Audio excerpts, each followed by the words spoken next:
Hey everyone, and welcome back to The Explainer.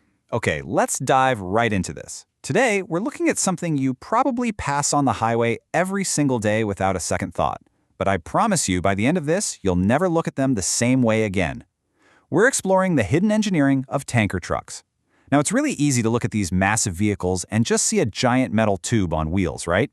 But the reality is that these are highly specialized, meticulously engineered containment vessels, and they are designed to transport some of the most challenging and dangerous materials on the planet. To understand why these vehicles are so incredibly complex, we first have to understand the cargo they carry. Liquid cargo is super deceptive. I mean, if you put a bunch of wooden pallets in a standard dry van trailer, they just sit there. But a liquid is practically alive. It's literally an invisible enemy. As the truck moves, accelerates, and especially when it brakes, that fluid builds massive momentum. Think about trying to sprint while holding a bowl full of hot soup right up to the brim. Now multiply that force by 30,000 and put it on an 18-wheeler. This kinetic energy generates severe hydraulic forces that can violently surge forward and backward, easily destabilizing a standard truck and causing catastrophic rollovers.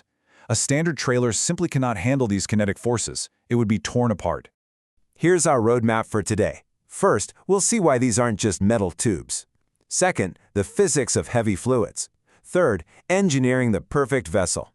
Fourth, baffles versus smoothbore tanks. And finally, matching the chassis to the mission. Let's jump in. Not just a metal tube, cargo state and reactivity. So there's a fundamental rule of bulk transport. If you evaluate a tanker truck simply by the volume it holds, you are on a rapid path to catastrophic structural failure. Volume is just one tiny piece of a massive puzzle. Automotive engineers are looking at the cargo's physical state. Is it a liquid, a compressed gas, a really thick sludge, and its chemical reactivity? Is this stuff going to eat right through steel? Is it going to expand under pressure? Moving on to Section 2, the physics of heavy fluids and why specific gravity matters. The absolute most critical variable in this entire field of engineering is a concept called specific gravity. Simply put, this is a metric that compares the density of whatever liquid you're transporting directly to the density of water. Water has a baseline specific gravity of exactly 1.0. This single number dictates the required thickness of the metal walls, the necessary suspension of the truck, and, most importantly, the maximum legal payload. Imagine you have a 30,000-liter tank filled with water. Now, take that exact same 30,000-liter tank, but fill it with dense industrial sludge, or maybe a thick liquid fertilizer. Because that sludge has a specific gravity of 1.4 or higher, that identical volume is going to weigh massively more than the water. Because of this extreme weight difference, you're going to hit the maximum legal highway axle limits way before that physical tank is actually full. If a fleet operator mistakenly fills that 30,000-liter tank to the absolute brim with chemical waste, the truck is instantly going to exceed weight regulations. The tires could literally blow.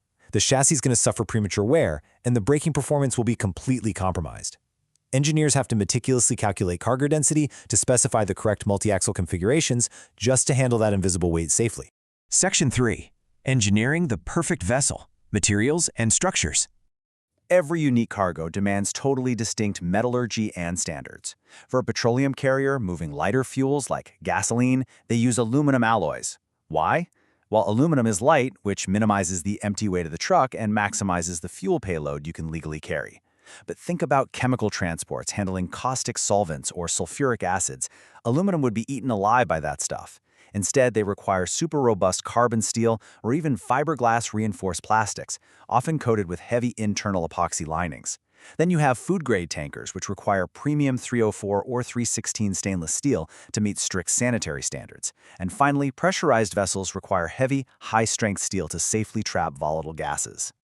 Speaking of those pressurized vessels carrying things like liquefied petroleum gas, or LPG, I have a question for you.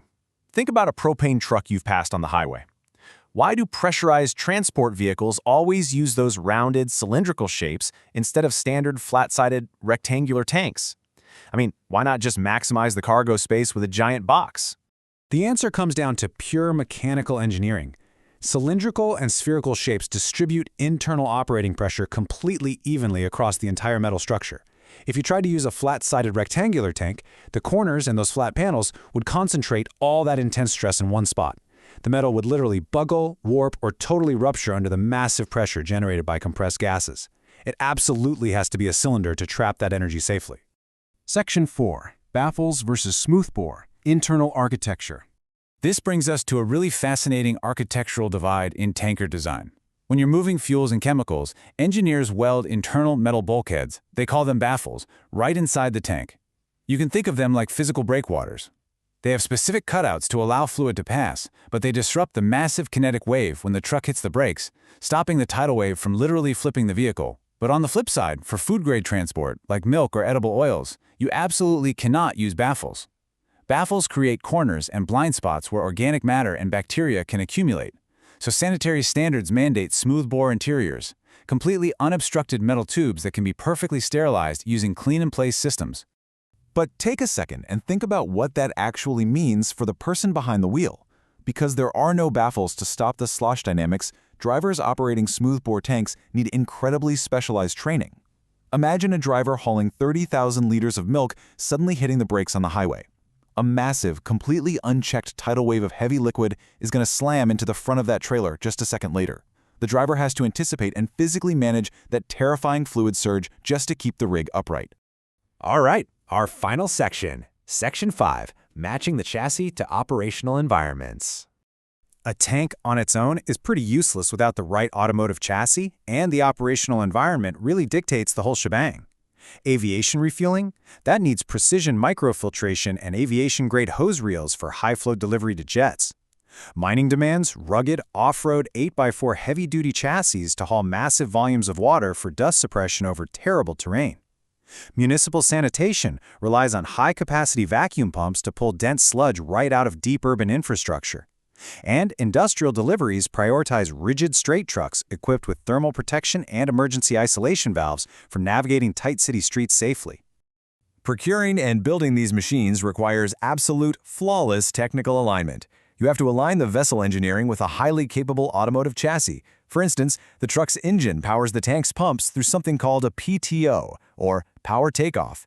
If an engineer mismatches the hydraulic pump torque requirements of the tank with the chassis PTO, the system suffers an immediate operational failure. The truck simply won't be able to push the liquid out of the tank, basically turning a $1 million machine into a useless roadblock. So the golden rule of this entire industry is pretty straightforward. Always match the exact fluid dynamics with the appropriate commercial chassis before finalizing a deployment plan. It's literally a symphony of engineering. You start at the microscopic level, looking at chemical reactivity and specific gravity. You design the perfect structural shell. You map out the internal architecture to battle kinetic physics. And finally, you integrate the whole thing with heavy automotive power. So I want to leave you with this thought. Knowing the extreme physics, the meticulously engineered metallurgy, and the raw human skill required to trap and transport these massive hydraulic forces safely, how are you going to look at the heavy machinery traveling alongside you on the highway today? Next time a sleek, cylindrical tanker rolls past you, you'll know exactly the kind of invisible battles being fought and won right inside that metal shell. Thanks for joining me on this explainer. Keep your curiosity sharp, and we'll see you next time.